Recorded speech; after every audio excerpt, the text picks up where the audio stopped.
Well,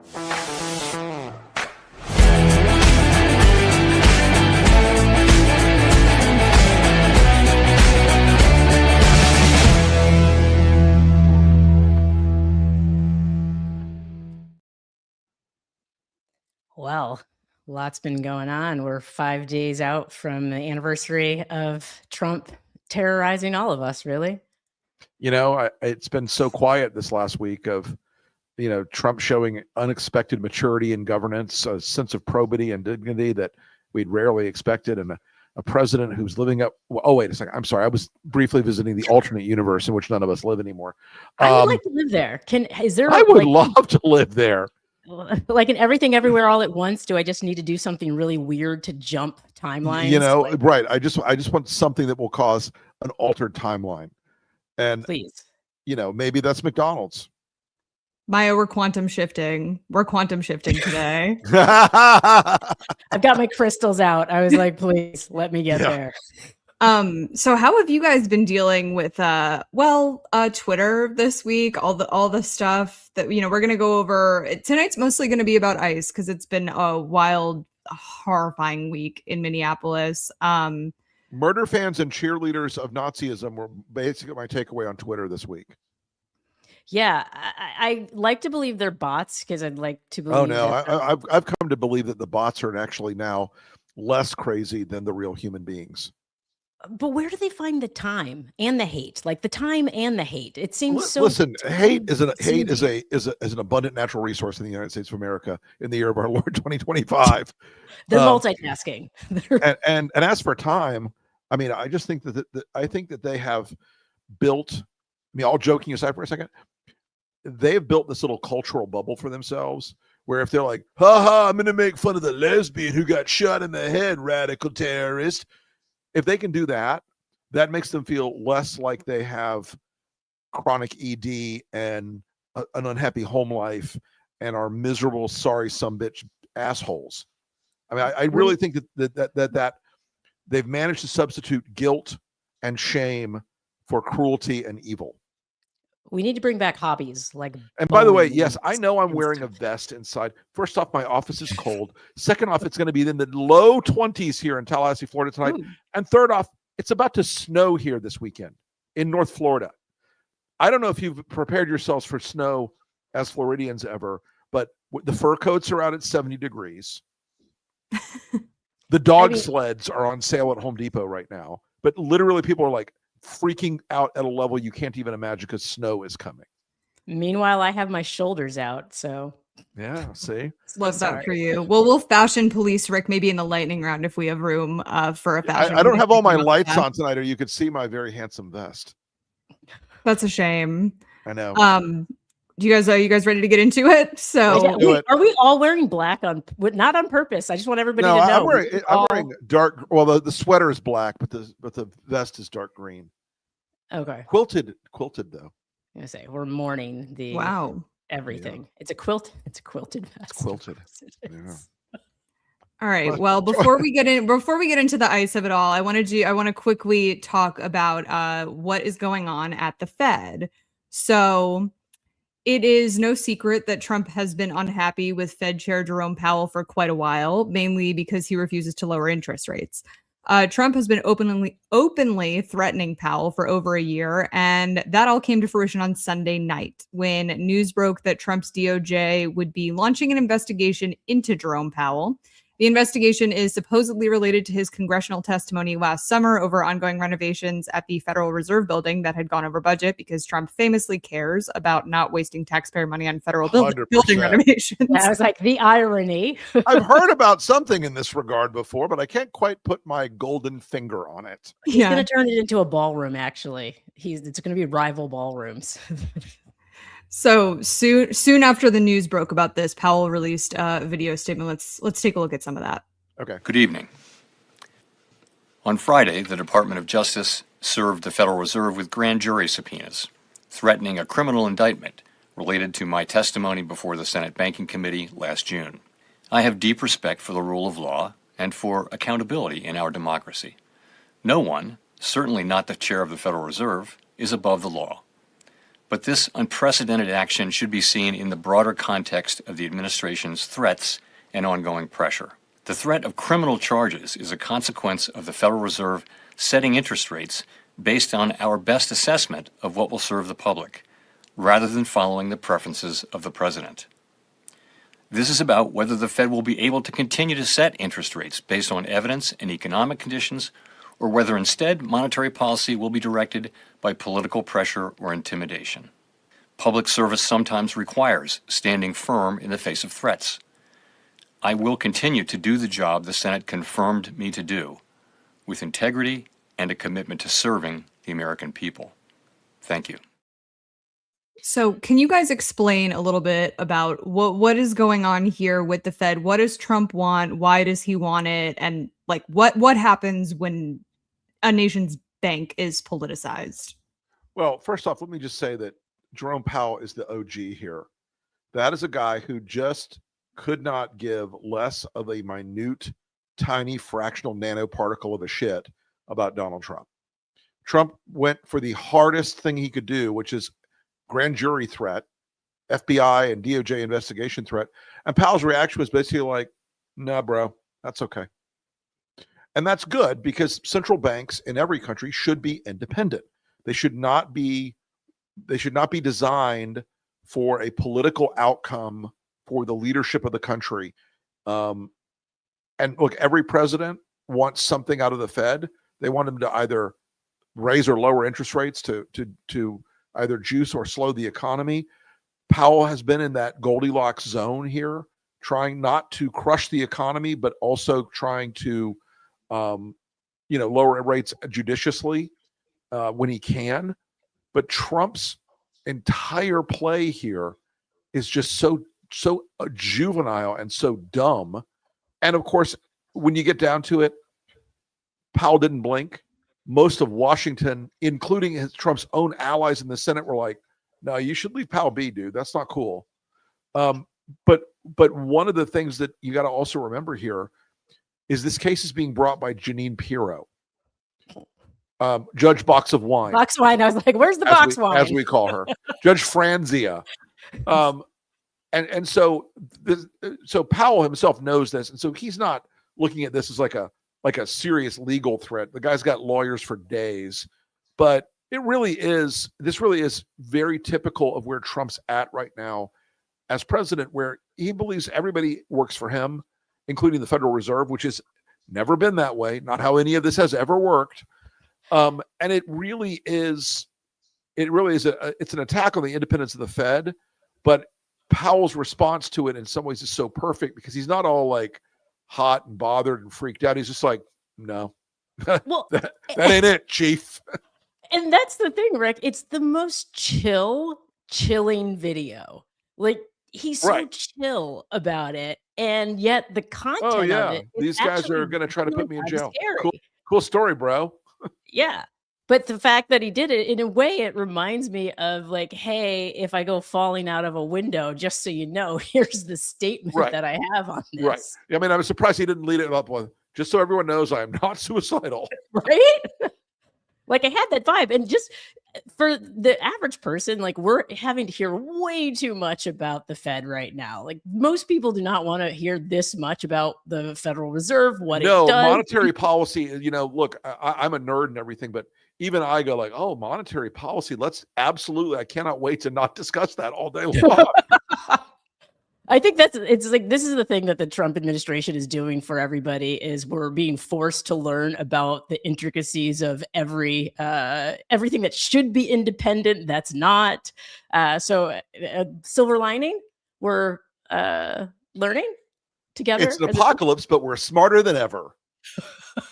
I think that's a lovely place to leave it. Let's do that. As Since we we do have actual evil to cover this week, as opposed to just bone stupidity. Right. So last week we were here in the immediate aftermath of an ICE agent killing Renee Good, shooting her 3 times in the face at point blank range. Since then, ICE has shown no signs of slowing down their operations in Minneapolis, fomenting violence all over the city. I want to give a quick content warning. It is upsetting what you are about to watch, but these are just a few of the dozens of clips circulating this week Dozens. from Minneapolis. Ya me torcieron en la movida, entre un callejón y sin salida.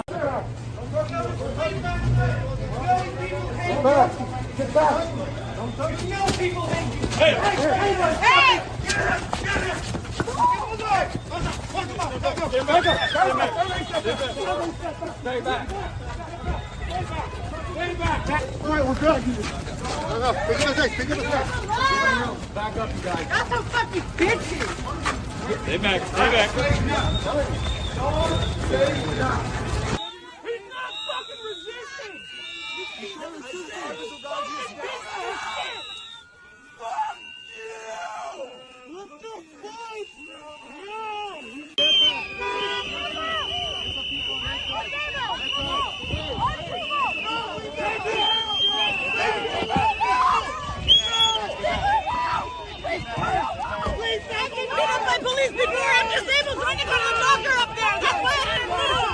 It's okay. I'm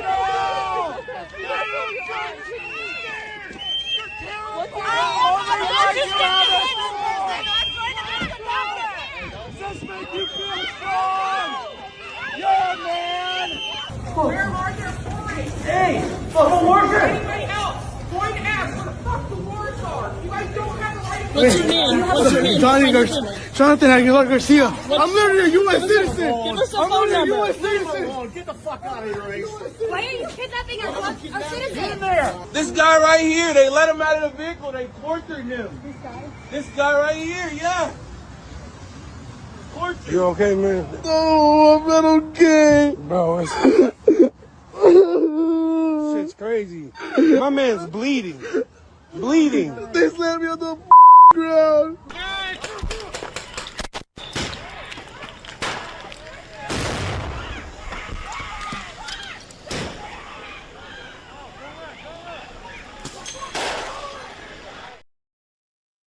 This and January 6th will always be Donald Trump's legacy. This is what he's doing to America. When I watch this, all I can see is pain and more pain. And I'm so disgusted. And yet at the same time, I'm so proud of the people of Minneapolis for getting out there and standing up for their community and saying, we're not going to tolerate this. I am, as most of our viewers know, fairly famously blunt. I want every one of these people from ICE and DHS and Border Patrol and Customs and Homeland and whatever other alphabet agencies are there on the ground. I want their names. I want their faces to be public. I want them to be criminally accountable. I want them to be accountable on civil charges by the people they are abusing. This is absolutely not America. This is, and yet it is. Yeah, and yet it is. And the people that are cheerleading this in our society, and there are many, many people who are cheerleading the murder of Renee Good and cheerleading the brutality you're seeing against American citizens by a secret police force in this country.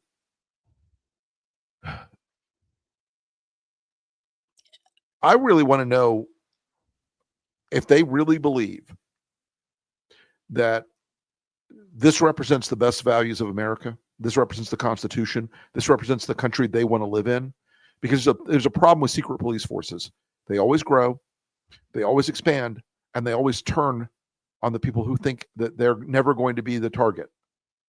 I'm so glad you mentioned that, because I see these Suburbans and it reminds me of the Ford Falcon from Argentina. And soon black Suburbans are going to be synonymous with taking people, snatching them and disappearing them. Just the fact that people have to shout out their names to make sure that they don't disappear into a system.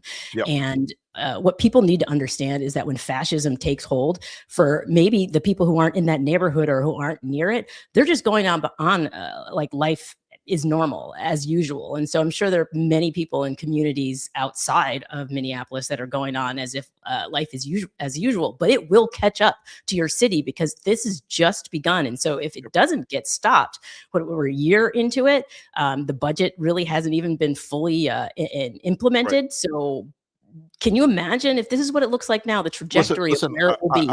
And one of the things that's happening in DC right now is Democrats are like, oh no, we're not going to do a shutdown. They better shut. You know why? You know why? Because ICE has to be funded, obviously. If you believe that ICE is a force of evil in America, and I do, if you believe that the men at the head of ICE and the women at the head of ICE should be in prison, not flying around in private jets around the country, laughing at Americans who they are torturing and kidnapping, and you fund them, you're a collaborator. You're not a leader. You're a collaborator. And that is what we're hearing that Chuck Schumer is saying. No, we've got to do a legislative process to make sure that we do burn it down, shut it down. Because if you don't, what Donald Trump said this week about not needing elections, maybe we should sit and have an election. He starts it out as a joke. Then it becomes a policy, and then it becomes a government implemented plan. Yeah, and that joke that he's been floating, if you remember back when he said to evangelical audiences, I just need you to vote this time, and you won't have to vote anymore. You just vote. You won't have to vote ever again. Yeah. Yeah. So I think it's far past being a joke at this point. They're clearly going to try to suppress the vote, but which is why we need everyone registering and getting on it right now, checking your voter registration, because they sure as shit are going to try and do what they can to keep these numbers of people from turning out. Which, by the way, Minneapolis has incredibly high voter turnout compared to the rest of the nation, upwards of 80%, which it's a very engaged population. They care. Let me say this. I think we are about to see, and I want people to be prepared for this because I know this isn't cheerful. This isn't a happy talk for the audience here tonight. We are about to see ICE escalate the violence. That is the purpose of this violence. It is to scare you. It is to scare the crap out of Americans so they don't stand up and say, this is insane. I'm not part of this. They want you to scare. They want you to stay home. They want you to stay out of the political process. And you know what? I'm sorry. As for me, I decline their bullshit. Yeah. I think we're back at that do not obey in advance sort of thing. Well, now they're here trying to force people to obey, but that's why it's so important to exercise our First Amendment right of filming ICE. They don't. Well, interestingly, one of the people they arrested this week, an American citizen with a concealed carry permit, who had the legal right to carry his firearm, was not engaged in violence, was just picked up off the street because he sounded Hispanic. They took his firearm. I was told that the liberals are going to seize all of the guns. That's what I was told. I heard that at some point, several thousand times. And yet it's ICE taking people's firearms. Intriguing. Yeah, they had in that montage, there were two clips back to back of the same guy. He, the one who gave his name, who was kidnapped from the Target. He was taken from there. He was a teenager, saying that he was a citizen. They drove him around for about 10 minutes, roughed him up, figured out that he was a citizen, and ultimately dumped him in a Walmart parking lot. And that's where the second clip picks up. Dear God. Like, that's the kind of trauma that people will live with for the rest of their lives. And and again, I think this is one of those things where we have to remember, and we're going to bring in somebody who's much more brilliant about legal things than I am, because I'm not a lawyer, nor do I play one on the TV. There are going to be both criminal possibilities for these people and civil possibilities for these people that they're engaged in violence against, and state charges against these people that Trump can't pardon. And that is something that state attorneys general better get on the stick about. They need to be, these people are engaged in kidnapping, in abuse at levels that, if I may sound like Trump, that we've never seen before. And it is time for the constitutional premise of the 10th Amendment, which is that anything not in the Constitution, the states get to run. Well, the states need to be running their counter ICE programs much more aggressively. And Trump saying he's going to impose the Insurrection Act, that is a big bridge, and it may happen. But at this point, folks, we need to have the fight rather than just being afraid. I think it's really rich for him to try to invoke the Insurrection Act, given that we're just the a only week after the president anniversary of January 6th. Yeah. I'm sorry. Who really shot for the insurrection, gold medal. So in the aftermath of Renee Good's killing, administration officials have responded, including Trump. Why don't we take a look at that? I want to hear what you guys have to say about this. And this administration will continue to stand wholeheartedly by the brave men and women of ICE, including that officer in Minneapolis who was absolutely justified in using self-defense against a lunatic who was part of a group, an organized group, to interject and to impede on law enforcement operations. And it's disgusting what we have seen from the left. But these are professional agitators, and law enforcement should not be in a position where they have to put up with this stuff. What that woman and what her friend and what their other friends were doing to law enforcement, not just ICE, law enforcement, is outrageous.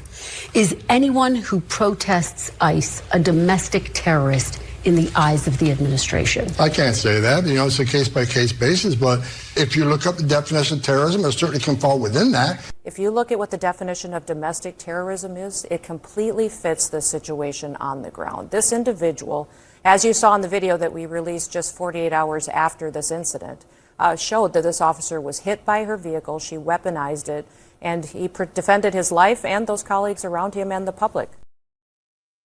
Before you guys react to that, I'm so sorry. I'm so sorry to cut in. I just want to show, because we didn't show it in the first part, since we reviewed the footage from that killing last week, the video from the officer's phone has been released. Yeah. And I would like to share that before we enter this discussion. And then I have a comment about that from a gun perspective when we do. But go ahead. Can't wait. And another, content warning for everyone. Yes. Thank you, Maya. That's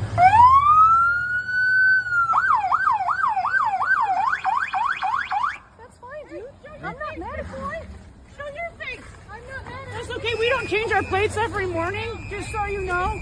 It'll be the same plate when you come talk to us later. That's fine. U.S. citizen, former fucking veteran. You want to come at us? You want to come at us? I say go get yourself some lunch, big boy. Go ahead. Out of the car. Get out of the fucking car. Get out of the car. Oh! Fucking bitch. I want you guys to know he changed his camera hand. He took the camera out of his right hand and put it in his left hand so he could withdraw his weapon.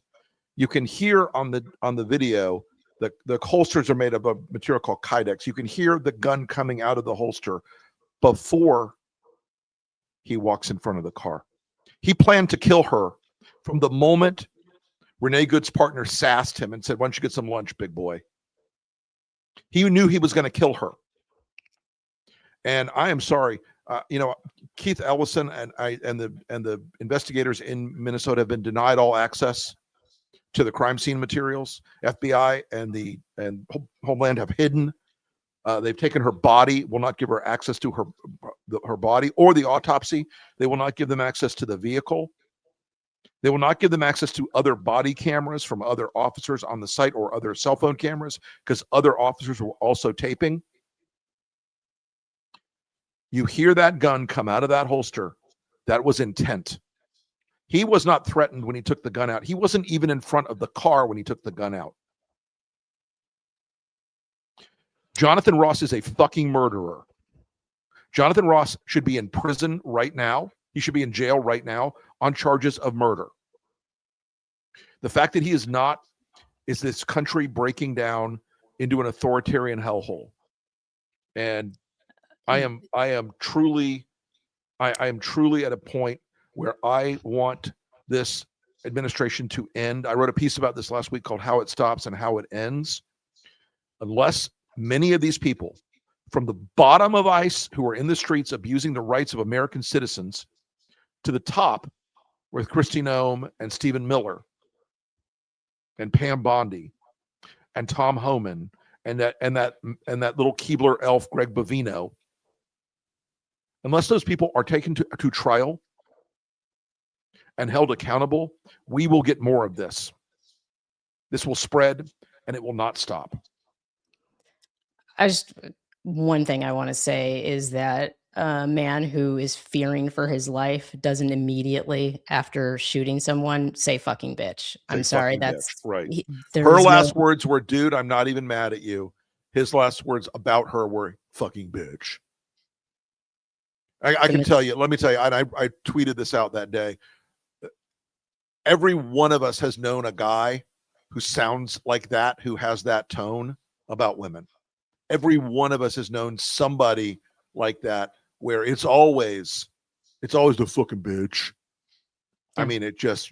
But no remorse, no like, oh shit, what did I just do? Like, oh dear God, what have I done? Nothing like that. No, not a bit. Oh no, that would be admitting, that would be admitting some sort of humanity, frankly.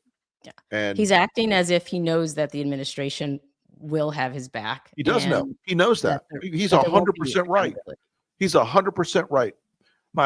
This administration is going to give this guy a six-figure, reward and a cushy job. He will never, and they will protect him until the last dog dies, which is just astounding. And they're also, when Enrique Tarrio shows up at your door because he has enlisted as a nice agent. As a nice agent. They will protect him as well. So with the full weight of the federal government behind these agents on the streets of your city, abducting citizens, it's important to know your rights.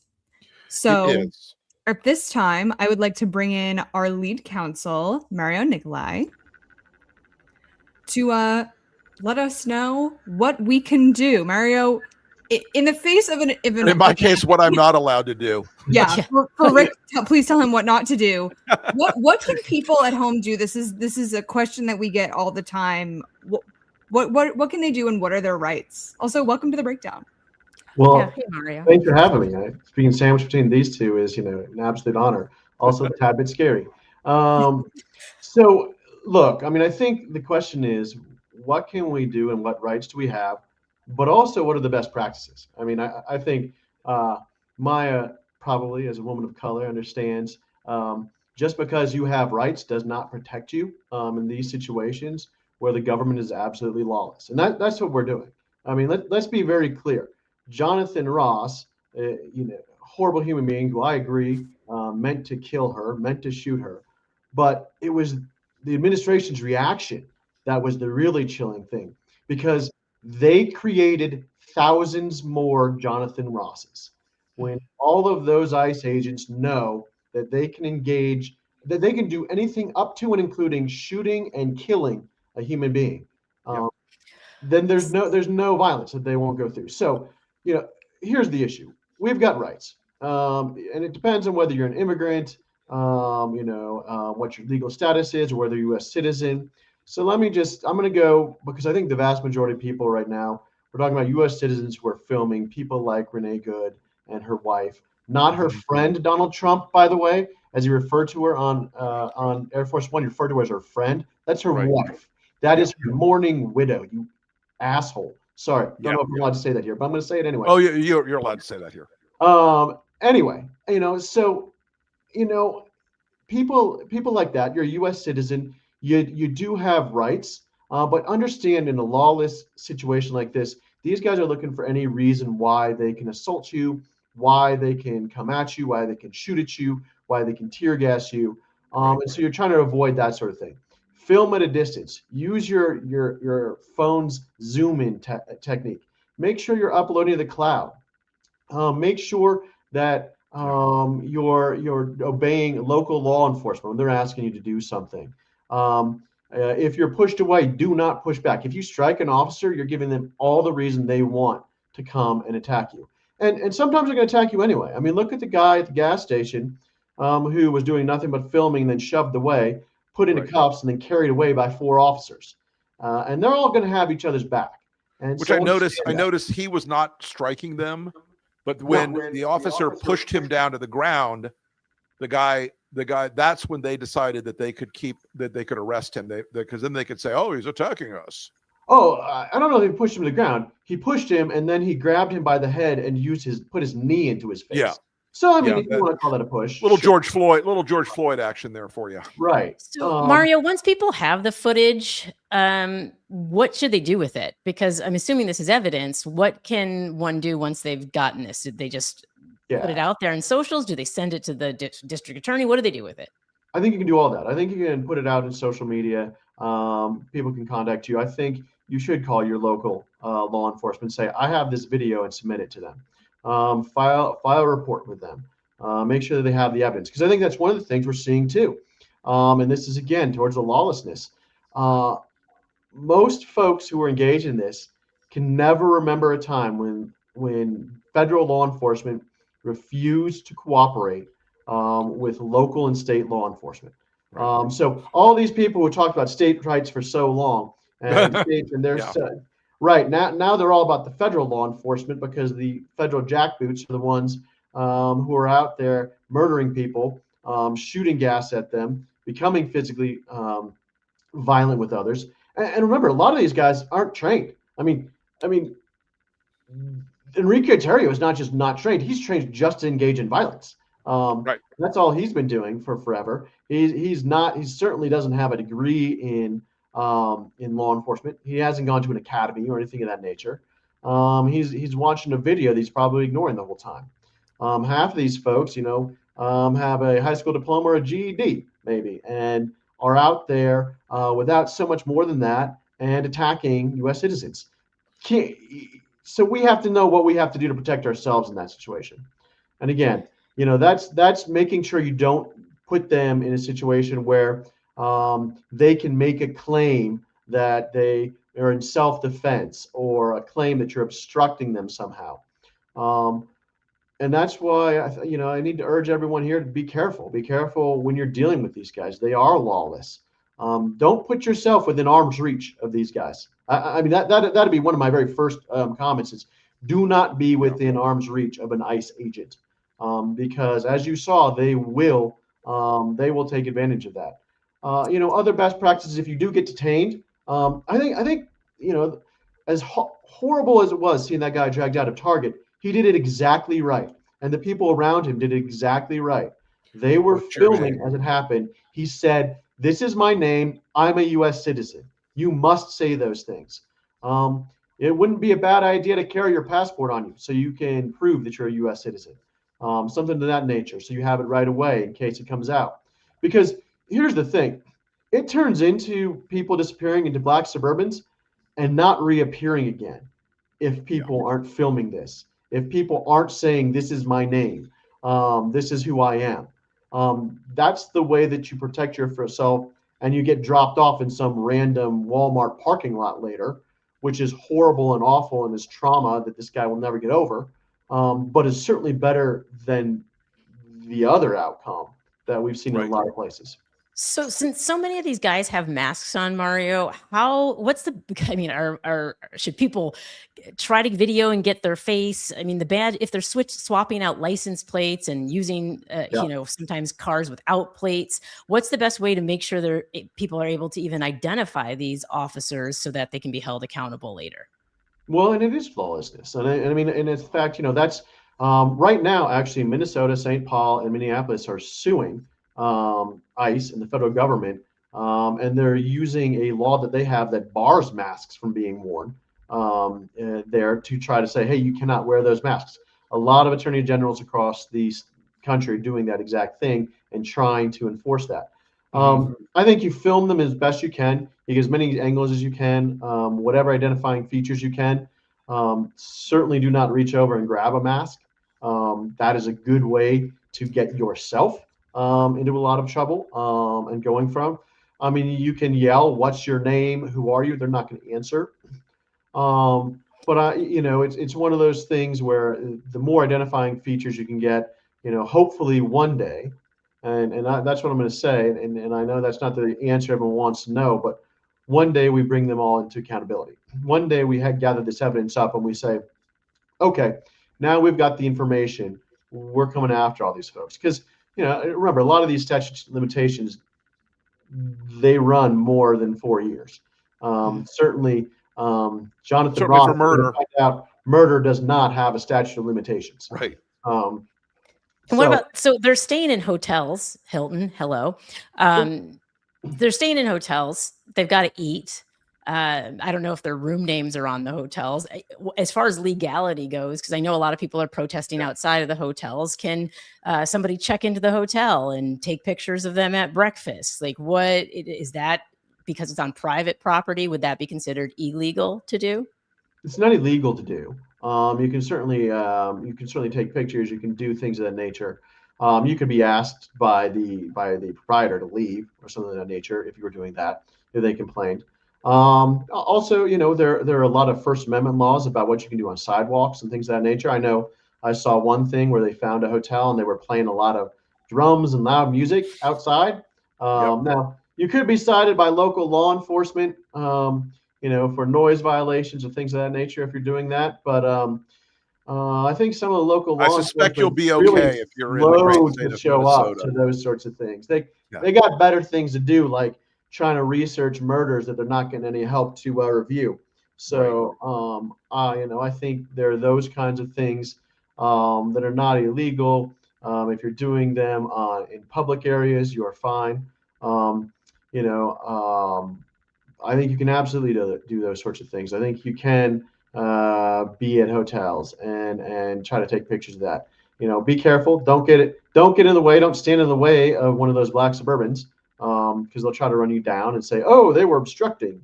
I would be very careful about how you go about it, because you don't want to give them any chance to come after you. So, Mario, I have a question that I think a listener actually texted or messaged me about this, and it is the question of whether ICE can enter the home of a U.S. citizen without with only using one of their ICE warrants, not an actual judicial warrant. No. I just want to make sure we put that out there because people are confused about that. Yeah. Okay. So let's talk about warrants really fast. And jurisdiction of ICE. First of all, ICE has no jurisdiction other than over non-U.S. citizens. The only very limited amount they can exercise is if you are obstructing in some way. And so that's why they're trying to make it into a mile wide sort of thing and claim everything's obstructing. That's why you're hearing that. Second of all, about warrants, they can't enter any home, U.S. citizen or otherwise, without a judicial warrant. So this is what you do. You do not open the door. You don't crack it open to talk to them. You don't do anything there. You talk through the door. And you tell them that they're not allowed to come in unless they have a judicial warrant. If they say they've got it, you say, fine, slip it under the door. If they can't slip it under the door, then you say, hold it up against the window so I can see it and walk through it. And you need to look to make sure that it's signed by a judge, not by simply ICE, not one of their, I'm an ICE officer sort of thing, but by a judge. Because, that is one thing, at least that's one area so far where they have not been able to overcome Article 3 judges and our rights country is in your own home and domicile. Can they be on your lawn, on your private property? Can you tell them to get off? You can tell them to get off. They might not necessarily have to. It's really going into the home where you're absolutely protected. But if they won't get off and they don't leave, call your local law enforcement and say this person is trespassing on my property. This person's trespassing on my property and they're threatening me. I've asked for a warrant. They haven't provided it. Please come and escort them off my property. There's a man here with a gun threatening me. Sure. Yeah, absolutely. There's a masked man with a gun threatening. Masked man with a gun. Men with a gun outside on my property and will not leave, though I've asked them to leave. In Tim Walz's video, he mentions that they're going door to door and asking people to point out neighbors that are of color, which to me seems astoundingly illegal, cruel, all of those things. Is it? So a couple things. It's not illegal for them to ask, but they can in no way force you to do that. It's disgusting and it's foul. And you have in fact every single person, whether you're a citizen or not, has a right to silence. Let's just remember that. And that doesn't just mean when you're under arrest. That means period. You do not have to talk to law enforcement at all if you do not want. And so you can just say, you know what, I'm not going to talk to you. By the way, one of the lessons I taught my children, literally from the time that they were babies, toddlers, don't talk to the cops. That's not because they're doing anything wrong. It's not because they're doing anything wrong. It's because don't talk to the cops. There's nothing good that comes of it. Yeah. That's a good rule. I've always told people that too. The only time you talk to the cops is when you called them. Right. That's the only time you talk to the cops. If they're asking you and investigating, that's because they're trying to figure out what happened, and they might have you as someone who they're considering. So don't talk to them. The only things you say is, I'm invoking my Fifth Amendment right to silence and lawyer. I'd like to speak to my attorney. I'd like to speak to my attorney, and then you go from there. But yeah, I mean, you know, they're pushing lines and they're pushing boundaries. They're absolutely doing that. You do have the right to remain silent. You don't have to go from there. But I do, Maya, because you brought it up, I want to point out the foulness of some of this. It's called a Kavanaugh stop. And I don't think you can say Kavanaugh stop enough times because the Kavanaugh stop was created by Justice Kavanaugh. And it's called the Kavanaugh stop because the Kavanaugh stop is something that was done. I see what you're doing there, young man. Yeah. Well, you know, he's apparently he's real pissed off that it's called the Kavanaugh stop, and that people call it the Kavanaugh stop because, in fact, he invented the Kavanaugh stop. Right. Yeah. He's going down right now, right alongside the guy who wrote Plessy, Plessy v. Ferguson, as probably the most racist thing that any justice has written in 150 years. So Korematsu. Yeah, exactly. Maybe. Yeah. Okay. So Plessy was more racist than Korematsu years ago. But Korematsu was just shitty on a whole separate level. Yeah, but I mean, the Kavanaugh stop basically gives them the right to stop people based on their race and what they look like, and you know, and maybe what they sound like or where they're coming from. But really, all they're doing is stopping you because of your race. I mean, it's been something that we have said is patently illegal for decades. I mean, you know, plenty of men and women fought and bled and died during the civil rights era. And frankly, I mean, I'm glad that John Lewis wasn't around to see the Kavanaugh stop come up because I can't even. It probably would have killed him when he saw it. Yeah. And they fought to stop that, and now we've got it implemented again. So understand they are doing that. They are pushing that. Kavanaugh tried to rewrite it again later, but it's just hasn't taken root because these guys, once they have an inch, they take a mile. And it's the same thing with once they have the cover of the administration and Kristi Noem saying it was in defense and Trump saying it's defense and J.D. Vance saying absolute immunity. Yeah, J.D. Vance getting off his couch in several ways and saying, you know, they've got absolute immunity. You know, but to be very clear, if I'm driving through the streets of Minneapolis as a Black woman, I'm driving, they see me, they can legally, because she's got a big forehead, maybe she's, you know, not from here, she's maybe Black, she's Somali. She looks Somali. Well, no, a lot of people from Ethiopia ask me if I'm Ethiopian. Somalians ask me if I have Somali family members. So I immediately, when they started going after the Somali community, I was like, well, I guess I'm not going to be anywhere near Minneapolis. So legally, they can stop me. It's not harassment. It's just, we're just checking. And if I don't have my passport on me, I might just get detained. Is that what you're telling me? Yeah, and that's what I'm telling you. That is the wild world that we're living in right now. Is under the Kavanaugh stop and under what the level that ICE is pushing it to. That's what they're doing. And so that's where you need to make sure that you're doing things like saying, I'm a U.S. citizen. My name is Maya May. Trying to talk to any camera that goes out there. You know, I want to point out to anyone who is in that situation, you need to be really careful in a car right now because vehicles is one of the things they're using to say, oh, they're assaulting us. Renee Good was only one person who they shot because they were in a car and they said they were doing it. Happened the very next day 2 times in Portland. They're using cars and vehicles as weapons that they're saying now, even if you're reversing and then trying to pull around someone, which is exactly what you saw with Renee Good.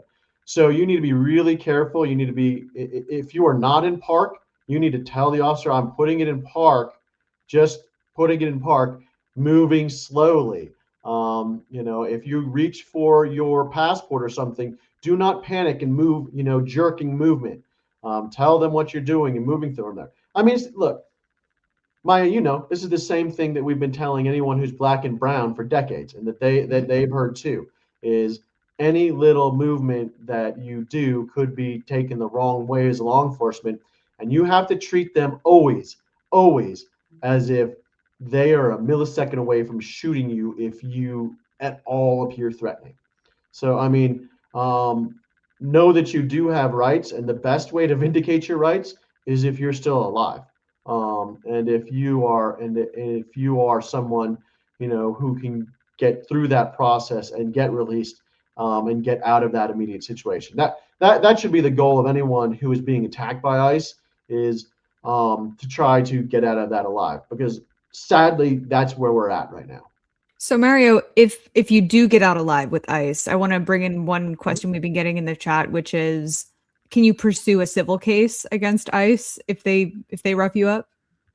Absolutely. There are both federal and there are state ways to go about that.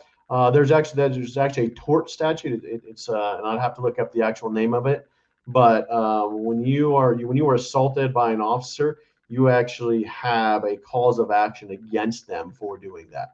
I think certainly the guy who was dragged out by ICE, saying he's a U.S. citizen and saying that what his name was, he'd probably have a case. That guy who was filming, who got shoved by multiple angles of him, the guy not touching him, and then the ICE agent instigating the violence. Yeah, I think you get to sue ICE for that. And I don't know whether you'll get that guy specifically, but you certainly get to sue ICE and take a hunk out of their however $100 million that they got in the one big beautiful bill. So that's what we can as citizens, as civilians, do about ICE. My question for the panel is, what can elected officials do? What can Congress do? What can we call Congress and demand from our elected officials?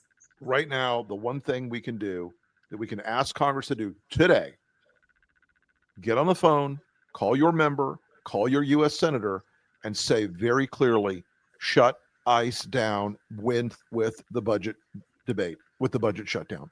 That is the only way we are going to put the brakes on this while Trump is still president.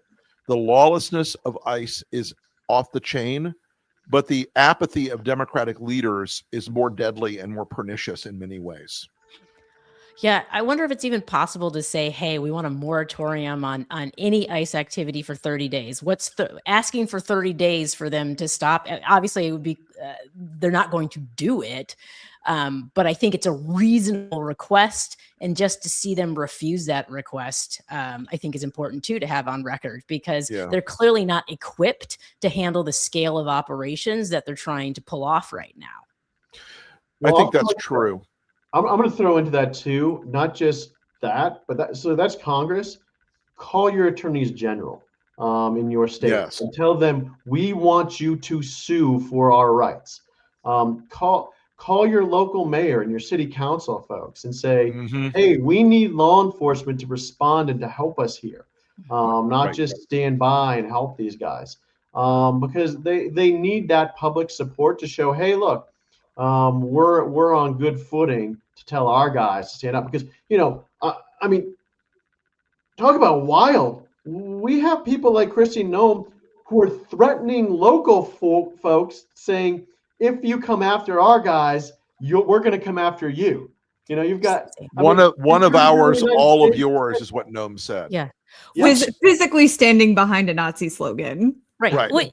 It seems they've forgotten that they're supposed to represent all of Americans, and so it's important to remind them that they do. It's shocking to me that we've got. Do they though?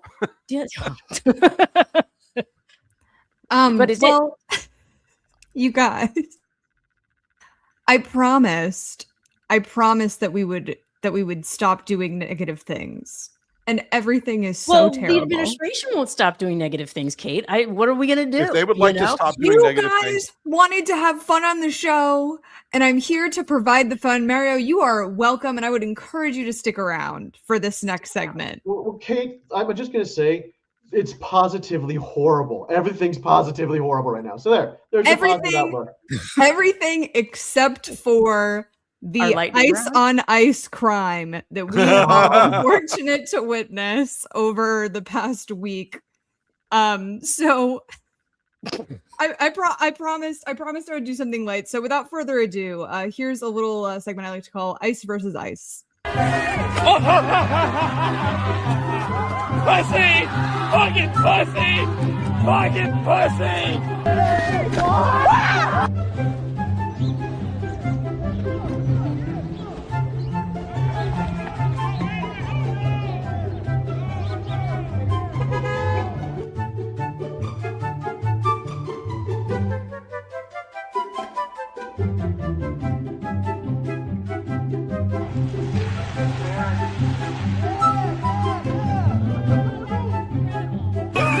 Shame on you!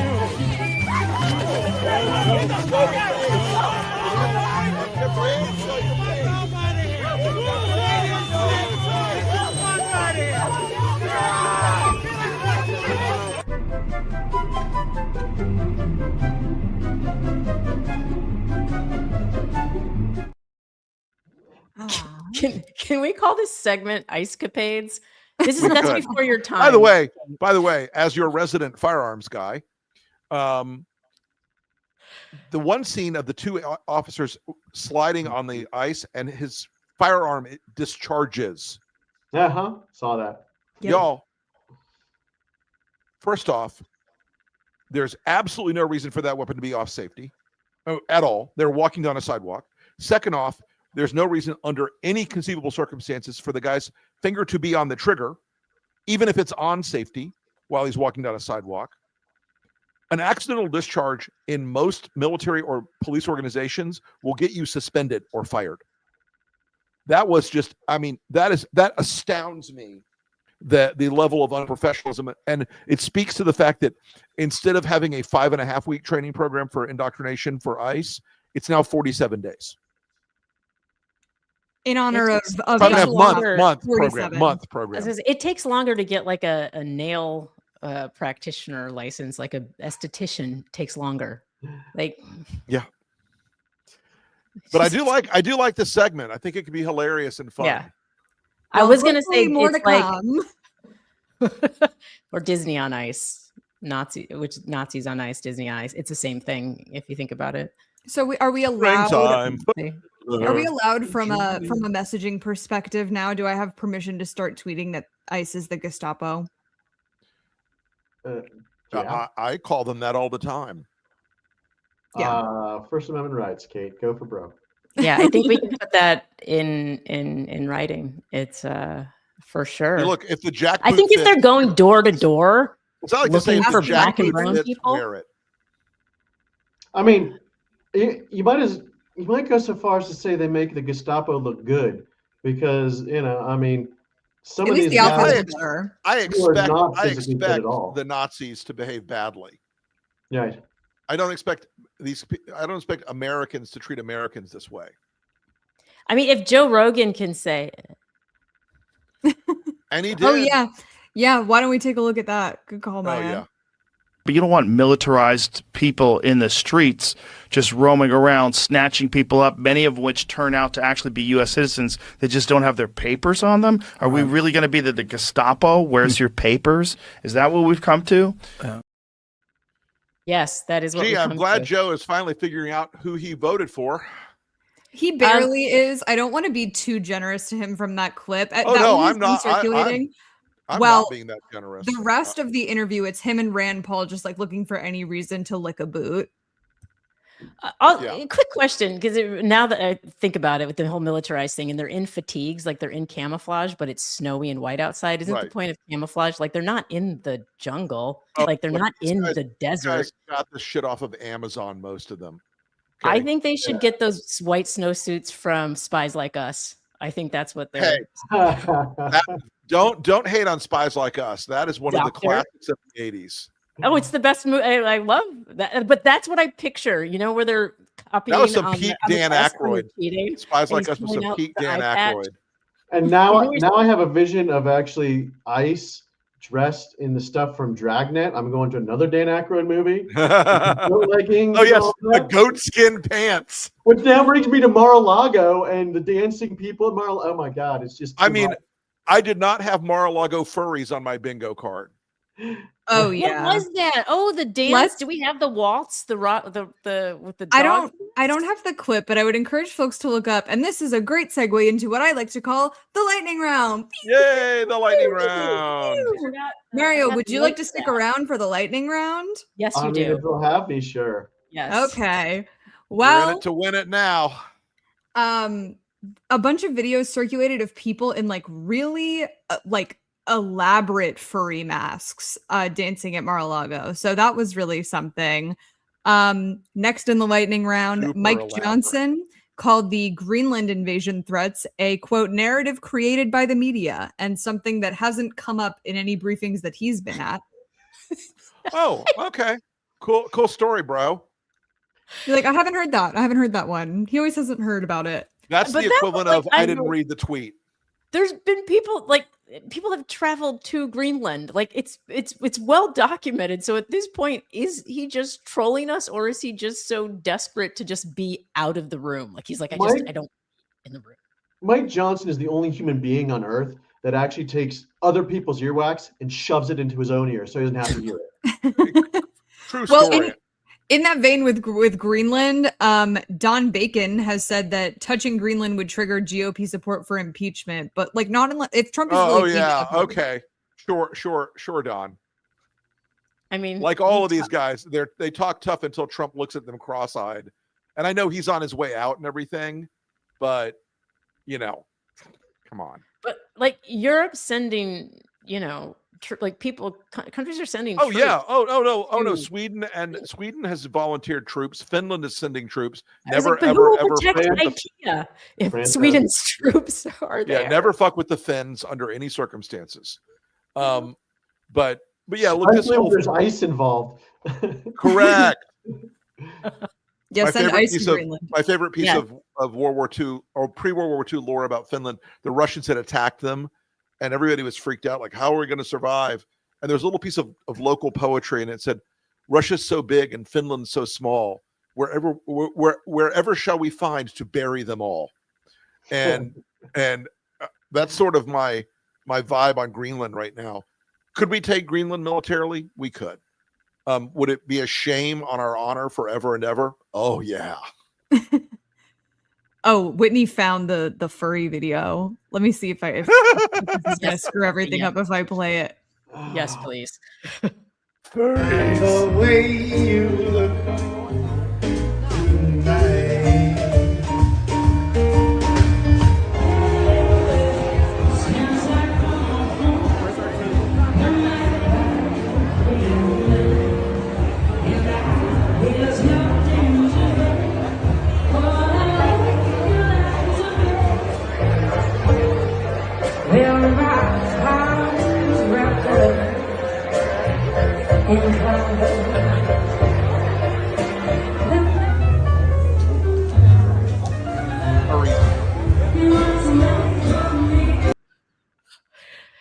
Furries. Oh my God. That's insane. They're dancing with the cats. They're dancing with the dogs. We almost made a whole episode. We almost made it a whole episode without the ending. Yeah, Woke 2.0 is crazy. Your fursona is welcome at Mar-a-Lago. Woke 2.0 is going crazy. Yeah. I have to say, of course, as a gentleman of a certain age, I have a limited understanding of furry culture. which is to say none at all. Rick, I'll send you a podcast episode. That's okay. I'm good. And yet, I find that the obsession on the Trump universe with anybody who has a slightly varying cultural perspective than they do, always hilarious. And yet, I wonder how they feel about Mar-a-Lago being a home to furries now. It's such a lot. Yeah, they want us to believe freaky. that place wasn't a grooming ground for Epstein. It's a literal grooming ground. Sure, man. Sure, Don. Very, very quickly, it's insane that so many horrible things are happening stateside that we didn't even get to like a whole segment about this. But Wait, why are we going back to Iran. horrible things? I thought we No, were no, just no, gonna like no, only for a second. I promise. Lightning round. I promise so fast. So Iran, they closed their airspace. The allies fled the embassy, and military aircrafts departed, but no strike. We thought we were going to strike Iran like today, and we didn't. Are we doing it? I would not. I would not count on many more days of quiet in that department. Yeah, I actually talked to a friend who flew those sorts of missions in the Air Force, and he had said it's a 26-hour mission at least. So yeah. I mean, it could just because it didn't happen in the first couple hours does not mean that it's there's a lot of staging and a lot of right. You've got to move a lot of tankers to support the bombers, to support the fighters, and we're not out of the woods yet on that. And look, I think the ironic thing or the terrible thing here is this would be exactly what the Iranians want. The Iranian government, excuse me, not the Iranian people, the Iranian government. They'd be thrilled if we would attack. They would love it. It would help them say, see, it's just us against the Zionists and the Americans. And, Trump is not a sophisticated person, but I think if we end up in a universe where we're attacking Iran without a game plan other than get the oil, we're going to set them back. And I want Iran to be free. I want to see these people liberated from these unbelievable, evil, theocratic extremists that have crushed that country for 47 years. For a second, I thought you were talking about us, the U.S., because it's so ironic that. Us lecturing other people on human rights right now is pretty rich. What's the record for someone being given someone else's Nobel Peace Prize and then bombing another country? Like, right? Yeah, I think it's going to have to be 1-0. Also, that's non-transferable. It's like an invitation to somebody's wedding. You can't just like give the Nobel Peace Prize. I'm on the groom now. Yeah, that's wild. Well, Maya, I swore that would be quick, and I'm going back to fun for our last lightning round item. Trump was touring a Ford plant, I believe, and someone shouted at him, called him a pedophile protector, and he flipped them off. Let's take a look at that.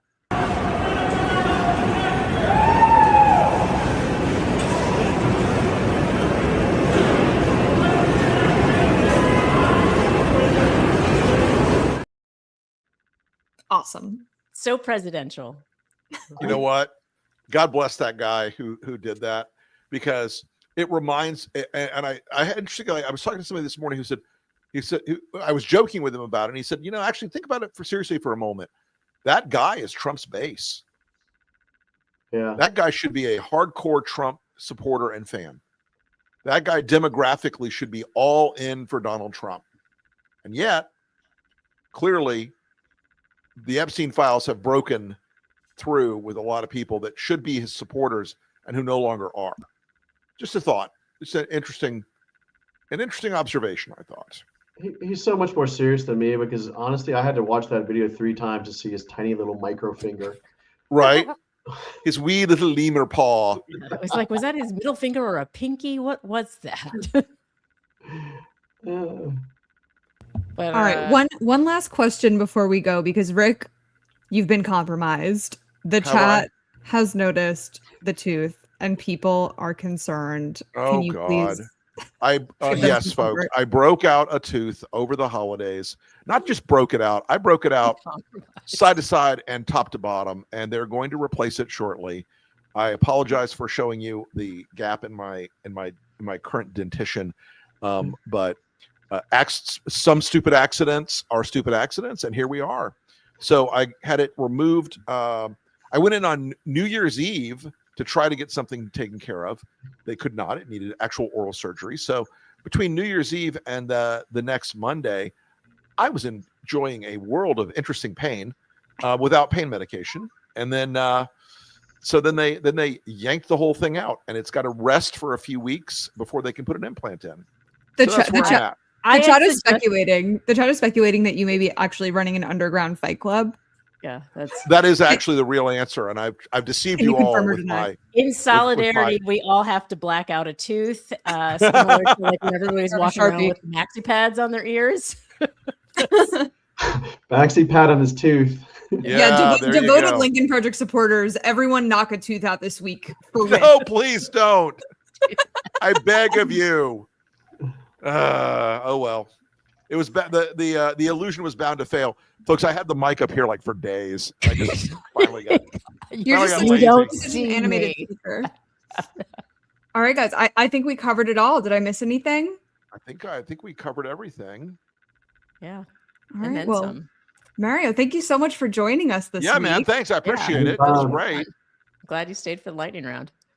Yeah, always a good time. All right. Well, we will see everyone back here next week, same time, same place. Yay. This has been The Breakdown. See you next week.